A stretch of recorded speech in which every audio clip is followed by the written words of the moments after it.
ഈ കെട്ടറത്തെ നമ്പർ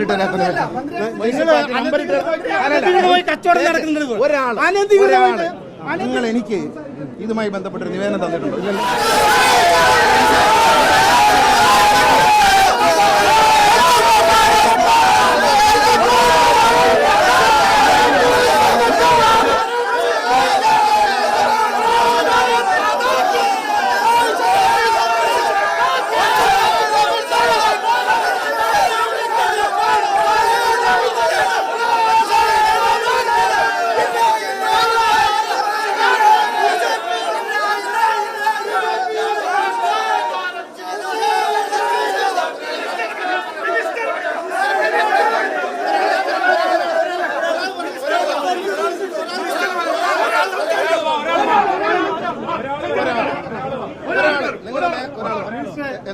ഈ ബ്ലോക്ക് ഉദ്ഘാടനം ചെയ്തിട്ട് ഇവിടെയുള്ള കംഫർട്ട് റൂം തുറന്നിട്ടില്ല, ഫീഡിംഗ് റൂം തുറന്നിട്ടില്ല, ഇവിടെ പോലീസിന് എയ്ഡ് പോസ്റ്റ് ഇല്ല, പിക് പോക്കറ്റും കഞ്ചാവാണ് ഇവിടെ മുഴുവൻ പ്രശ്നങ്ങളാണ്.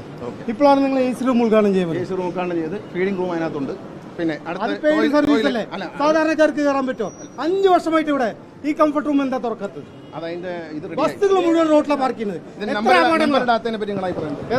ഈ കെട്ടറത്തെ നമ്പർ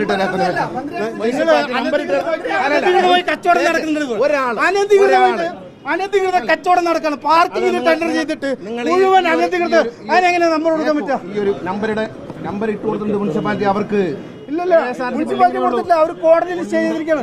മുനിസിപ്പാലിറ്റി സ്റ്റോപ്പ് മെമ്മോ മാത്രമേ കൊടുത്തിട്ടുള്ളൂ. ഞാൻ നിങ്ങളെ സംസാരിക്കാൻ വിളിക്കുമ്പോൾ നിങ്ങൾ മാത്രം സംസാരിക്കാം. മന്ത്രി പറയും. ഒരു മന്ത്രി എന്ന നിലയിൽ ഞാൻ സംസാരിക്കണം. അവർക്ക് ടെമ്പററി നമ്പർ ഇട്ട് കൊടുത്ത മുനിസിപ്പാലിറ്റിയാണ്, കോടതിയല്ല.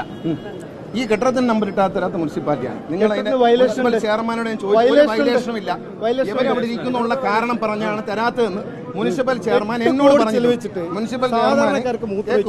മുനിസിപ്പൽ ചെയർമാനെ വിളിക്കുമ്പോൾ എന്നോട് മുനിസിപ്പൽ ചെയർമാൻ പറഞ്ഞു ഇവരെ മാറ്റാതെ നമ്പർ ഇട്ട് തരില്ല എന്ന്. ബഹുമാനപ്പെട്ട ഹൈക്കോടതി ഞങ്ങൾ അറിയിച്ചിട്ടുണ്ട്, ഇവരെ ഒഴിഞ്ഞു കൊടുക്കാതെ മുനിസിപ്പാലിറ്റി നമ്പർ തരില്ല എന്ന് പറഞ്ഞിട്ടുണ്ട് എന്ന് കോടതി അറിയിച്ചിട്ടുണ്ട്.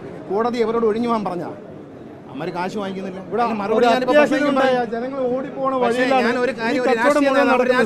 ഞാൻ ചോദിട്ടെ, ഇവിടുത്തെ MP ആണ്, അതെ, പല രാഷ്ട്രീയ പാർട്ടിക്കാരും. നിങ്ങൾ എനിക്ക് ഇതുമായി ബന്ധപ്പെട്ട നിവേദനം തന്നിട്ടുണ്ടോ? ഇല്ലല്ലോ. നമ്മൾ എത്ര പ്രതിഷേധിച്ചിട്ടുണ്ട് സാർ. 5 വർഷമായിട്ട് ബസ്സിന്റെ അവസ്ഥ അറിയില്ല. 5 വർഷമായി ഇവിടെ ഒരു അത്യാഹിതം സംഭവിച്ചാൽ സാധാരണക്കാർക്ക് ഓടി രക്ഷപ്പെടാൻ ഫുൾ കച്ചവടക്കാരാണ്, അനധികൃതമായിട്ടുള്ള കച്ചവടക്കാരാണ് മന്ത്രി. ഈ വിഷയങ്ങളിൽ നിങ്ങളുടെ നിവേദനം നിങ്ങളുടെ യൂണിയന്റെയോ പാർട്ടിയുടെ പേരോ എനിക്ക് തന്നിട്ടുണ്ടോ? സാർ, ഇവിടുത്തെ പൊതുജന പ്രശ്നമാണ്. ഒരു ബസ് സ്റ്റാൻഡിൽ ഉണ്ടോ? ഒരു ബസ് സ്റ്റാൻഡിൽ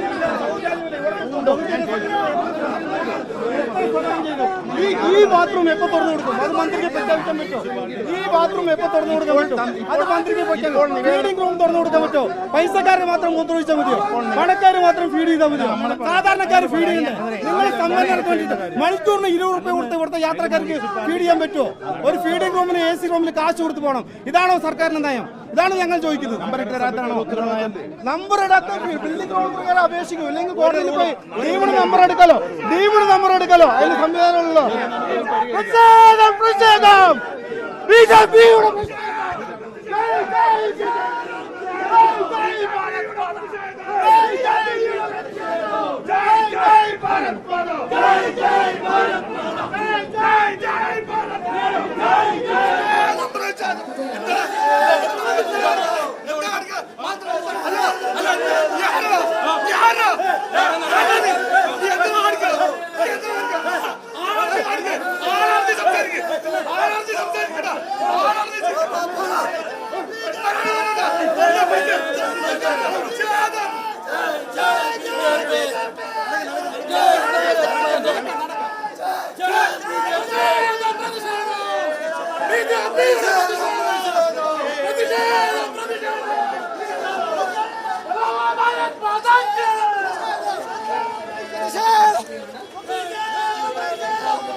ജനങ്ങൾക്ക് വേണ്ടി